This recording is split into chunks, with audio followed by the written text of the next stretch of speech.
2 Rois, chapitre 5, le verset 1, je vais lire.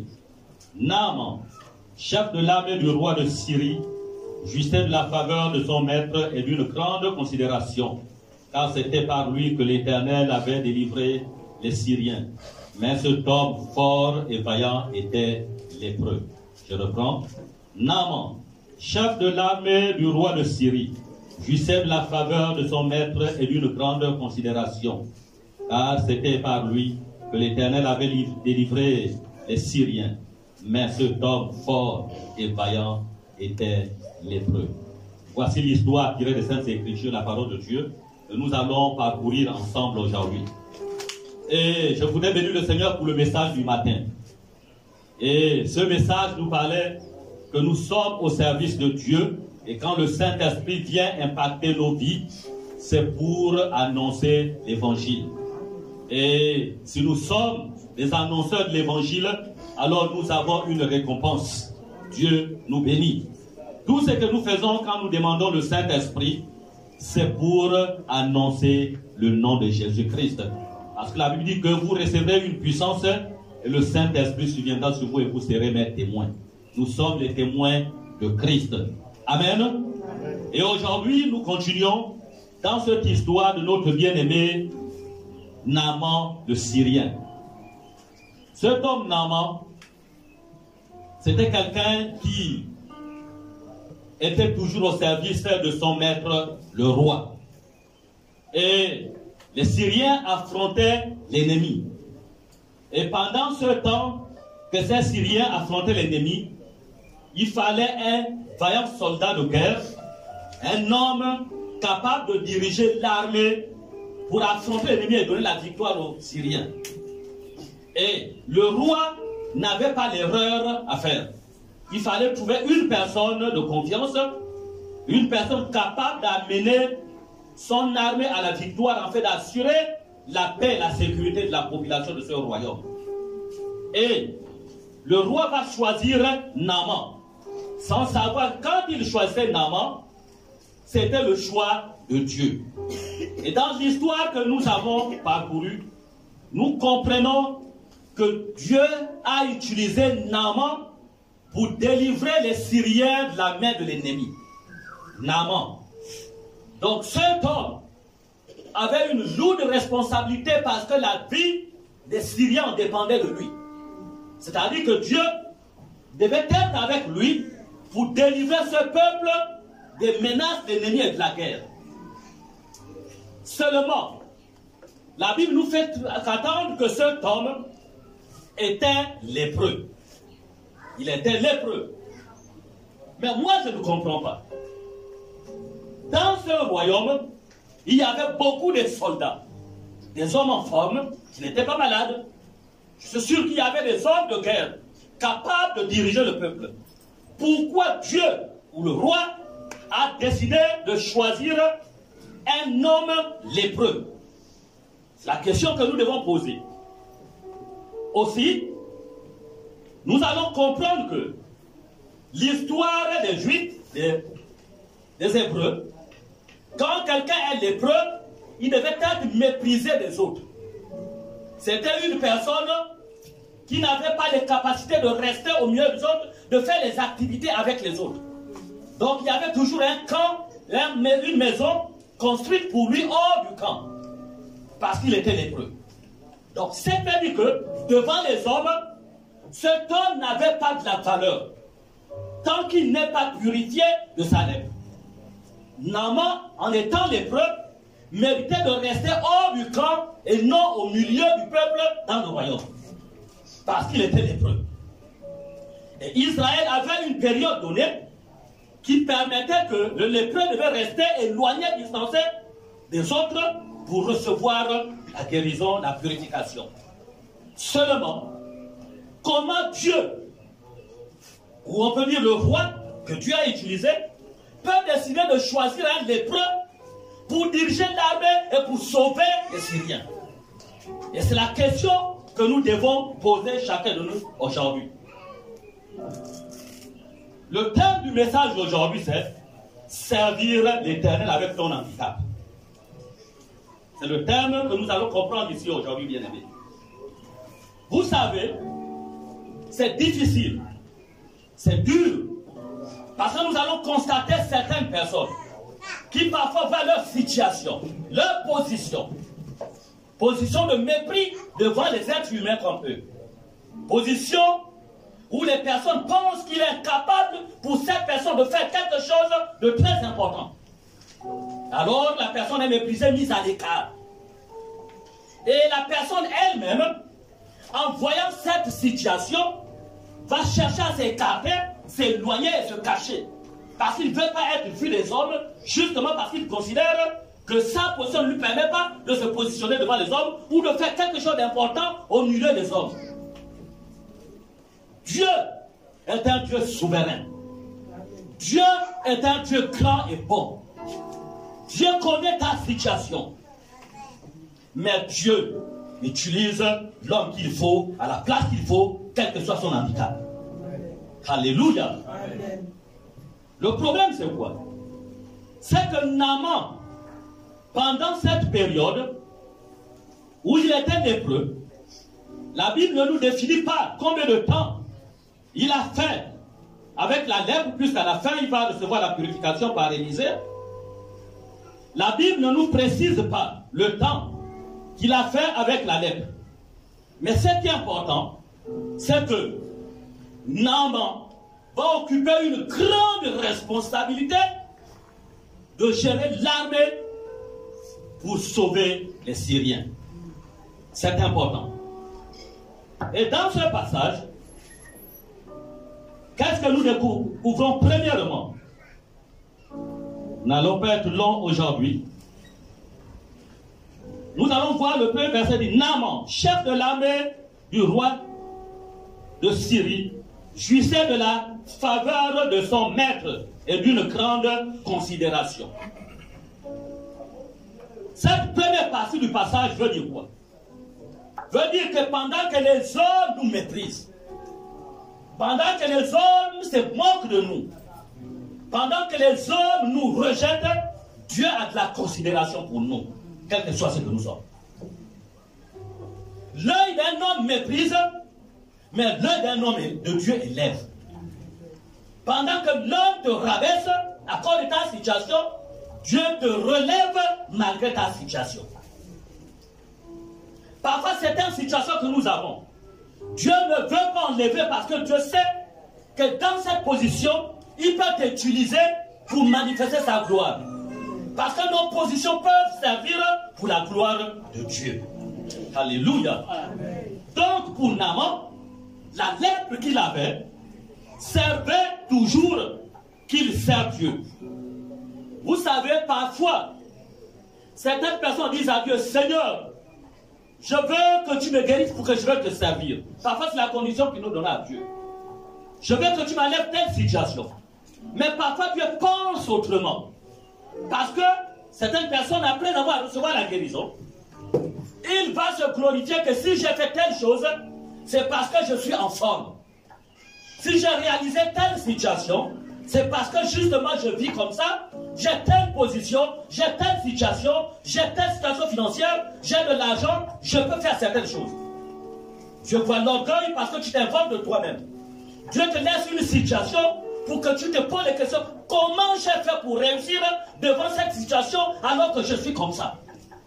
Ça part là que tu peux dire que oui, si j'ai réussi, c'est Dieu qui m'a aidé. Amen. Parce que celui qui est dans une situation est incapable de pouvoir faire de grandes choses sauf l'intervention de Dieu. La honte des hommes devant la lèpre ou devant une situation, c'est Dieu qui peut leur relever la tête. Amen. Donc, la première chose que nous devons comprendre en ce qui concerne Naaman, il jouissait d'une grande considération devant le roi. Bien aimé, nous devons comprendre que quelles que soient nos situations, Dieu a de la considération pour nous. Dieu ne nous méprise pas. Et c'est mieux que Dieu te donne la valeur et non un homme. Laisse les hommes te mépriser. Laisse les hommes te critiquer. Laisse les hommes dire du mal de toi. Mais Dieu a une position pour toi. Dieu reconnaît qui tu es. Intérieurement, bien sûr. La deuxième chose, c'est que Dieu lui a utilisé puissamment pour diriger l'armée malgré sa lèpre. Je ne sais pas, je n'étais pas à cette époque. Chacun n'était pas à cette époque. Comment les soldats voyaient Naaman qui les dirigeait avec la lèpre? Comment les autres qui devaient exécuter ces ordres lui regardaient? Est-ce que quand il donne les ordres, les gars boudaient? Est-ce que les gens laissent approcher de lui devant une personne qui a la lèpre? Non. Mais ce que je sais, la Bible ne définit pas ça. Ce que je sais, c'est qu'il a dirigé l'armée. Et quand on dirige l'armée, c'est que l'armée exécute les ordres de cette personne. Donc je peux dire comme conclusion qu'en réalité, toutes les personnes, quelle que soit sa lèpre était soumise à ses décisions. Je voudrais vous rappeler, bien-aimés, si vous êtes dirigé par une personne, quelles que soient les faiblesses que vous connaissez de cette personne, quels que soient les manquements que vous connaissez de cette personne, quelle que soit la situation de la personne, savoir que Dieu a impacté cette personne, il a l'autorité sur vous. Amen. Ne le méprisez pas. Considérez-le, parce que c'est lui qui va vous conduire vers la paix et la délivrance. Parce qu'en lui, il y a quelque chose de spécial que le Dieu de gloire a injecté. Il est celui que Dieu a choisi pour vous conduire et pour vous délivrer. Ne méprisons pas les autres. Ne considérons pas les autres comme des personnes sans valeur, sans importance. Ne voyons pas que nous sommes supérieurs aux autres, car celui que tu méprises, c'est celui que Dieu élève pour ton bien. Donc, malgré sa position, Dieu l'a utilisé pour diriger l'armée, afin de sauver les Syriens. Ensuite, la Bible nous précise qu'il était fort et vaillant. Il était fort et vaillant. Ça veut dire quoi? Ça veut dire que ce Syrien, Naaman, ne voyait pas sa lèpre. Psychologiquement, dans sa tête, il avait déjà dépassé ce niveau. Il ne voyait pas ce qu'il était. Mais il voyait ce que Dieu avait fait de lui. Il était fort, courageux, vaillant. Il pouvait affronter l'ennemi. Et même si l'ennemi que toi tu es qui, tu es lépreux, il dit, il n'y a pas de problème. Mon Dieu a mis en moi un pouvoir supérieur à toi. Malgré ce que tu es sans lèpre. Alléluia. Donc nous devons retenir que quelle que soit notre position, les hommes peuvent se moquer. Dans ta tête, pense que tu es grand. Tu n'es pas petit. Tu dois être vaillant, courageux et courageuse. Il y a certaines personnes qui parfois souffrent de certaines maladies. Je peux prendre l'exemple, le sida. On prie, il n'y a pas la guérison. On prie, il n'y a pas la guérison. Parfois, ils se disent que non, là c'est fini. Mais puisqu'ils se disent que c'est la maladie, que je dois mourir, alors qu'est-ce que j'ai à faire pour servir l'Éternel? Qu'est-ce que j'ai à faire pour marcher avec mon Dieu? Mais Naaman, si c'était le sida, Naaman était fort et vaillant. Il n'avait pas peur de cette maladie. Il pouvait affronter toujours l'ennemi. Bien-aimé, tu dois dépasser ta situation et être fort et vaillant pour être au service de Dieu. Pour servir Dieu et pour être toujours en contact avec ton Dieu. Même s'il y a la moquerie, même si les autres te considèrent comme rien, même si les autres te critiquent, ton moral doit être haut, plus haut. Bien-aimé, là où je suis, là, les hommes peuvent dire ce qu'ils ont à dire, mais ma force ne dépend pas de ce que je suis physiquement, mais c'est ce que je suis spirituellement. Ce que Dieu a mis en moi, c'est ça ce qui fait ma valeur.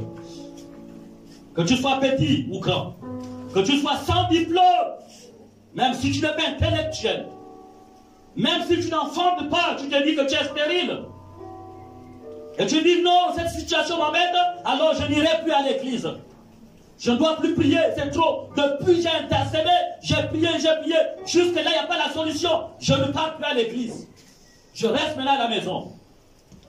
Mais sache, quand tu penses comme ça, vraiment, tu es en train de t'éloigner de Dieu. Et tu es en train de tout faire pour rater la bénédiction de Dieu. Naaman, quant à lui, savait que la lèpre était là. C'est sûr qu'il priait pour demander, Seigneur, purifie-moi de cette lèpre. C'est sûr qu'il priait. Mais malgré cette lettre, cela ne l'empêchait pas de persévérer dans l'œuvre que le roi lui avait présentée. Bien-aimé, souviens-toi, ta situation, je ne connais pas. Ton problème, je ne connais pas, mais Dieu connaît. Ne pense pas que Dieu t'a abandonné. Ne pense pas que Dieu t'a rejeté. Mais Dieu t'utilise tel que tu es. Et tu ne mourras pas à cause de cette situation. Parce que le temps de Dieu va arriver. Et quand ce temps va arriver, les hommes qui se moquaient de toi verront que Dieu est avec toi. Ton miracle va arriver. Seulement, il faut savoir que on ne conditionne pas Dieu. On sert Dieu et le miracle vient après. Nous terminons, je vous disais qu'aujourd'hui, je ne parle pas beaucoup. Nous allons voir le dernier passage. C'est Luc 4, verset 27. Luc, c'est dans le Nouveau Testament.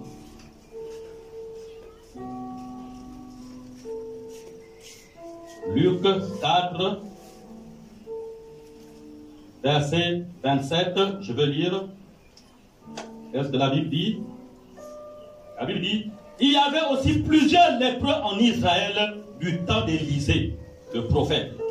Et cependant, aucun d'eux ne fut purifié si ce n'est Naaman le Syrien. Quand j'ai parcouru ce verset, je me suis posé que qu'est-ce que ce verset m'enseigne? En Israël, il y avait beaucoup de lépreux. À l'époque d'Élisée, à l'époque de Naaman. Mais ces lépreux n'ont pas eu la purification, sauf Naaman. Vous savez pourquoi c'est Naaman qui va passer par la purification? Parce que peut-être les autres n'ont pas passé par ce que Naaman a fait. Naaman, ils ne se sont pas engagés à servir Dieu, à travailler à côté du roi, à faire confiance à Dieu. Ils ont pensé comme ils sont lépreux, alors ils n'ont pas besoin de se confier en Dieu. Dieu a vu le cœur de Naaman. Dieu a vu la persévérance de Naaman. Dieu a vu la sincérité de Naaman dans son service qu'il exerçait sans tenir compte de sa lèpre. Alors à la fin, il a reçu la purification. Bien-aimés, parfois oublions nos situations. Pensons à l'œuvre du Seigneur. Pensons à notre engagement et notre détermination. Oublions la situation que nous avons. Laissons Dieu prendre soin de cette situation. Ne nous lamentons pas. Ne gémissons pas. Ne crions pas haut et fort jusqu'à accuser Dieu. Mais oublions cette situation. Dieu en prend soin. Alléluia. Naaman ne pensait que ce que Dieu lui avait donné de faire, sauver les Syriens. Il a gagné la faveur du roi. Pour terminer, sachons que si nous voulons voir un miracle, si nous voulons voir Dieu manifester la gloire, sa gloire dans nos vies, faisons en sorte que nous gagnons la faveur de Dieu. Réjouissons le cœur de Dieu. Agissons selon la pensée de Dieu, selon les orientations de Dieu. Agissons selon ce que Dieu nous demande de faire. Si nous le faisons, alors nous satisfaisons le cœur de Dieu, alors Dieu satisfait nos cœurs. Si mon peuple, celui qui est invoqué mon nom, s'humilie, prie et cherche ma face, s'il se détourne de leur mauvaise voie, alors c'est à ce moment que Dieu va guérir, va délivrer. Amen. Amen. Donc, Dieu doit trouver en toi une personne, un homme, une femme, de sincère, dans l'engagement, dans la vie chrétienne, de persévérant. Une personne qui marche intégralement selon la pensée du Dieu vivant. Une personne qui pense toujours à la souveraineté de notre Dieu, qui pense à l'œuvre que Dieu a mise à sa disposition. Dieu serait content dans son cœur et le miracle va suivre. Ne faisons pas le contraire. N'exigeons pas Dieu que non, si tu ne me guéris pas, je ne te sers pas. Sers Dieu tel que tu es. Lance-toi frère, lance-toi sœur. Si à un certain temps tu hésitais, tu pensais que c'était impossible pour moi de faire quelque chose dans ma situation, sache que ce n'est pas ta situation. Dieu en prend soin. Dieu a la solution. Alléluia. Quel que soit le temps, mais Dieu a la solution. Tu ne mourras pas, mais Dieu sait ce qu'il fait. Il connaît la dimension qu'il a pour pouvoir te faire sortir de cette situation. Il connaît, il sait le temps prévu. Mais il veut que toi seul, tu puisses t'engager à marcher avec lui. Je voudrais qu'à la fin du culte, tu as une situation, tu vois, viens voir les responsables. Tu soumets ton problème, alors on va prier pour toi. Mais engage-toi, frère, sœur. N'abandonne pas l'église. Et si tu connais une personne, il s'est refroidi, parce qu'il s'est dit non, c'est impossible pour moi de continuer dans l'œuvre, parce que ma situation me perturbe. Alors va dire à cette personne que non, Dieu va t'utiliser comme Naaman, le Syrien. Amen. Que Dieu vous bénisse. Merci.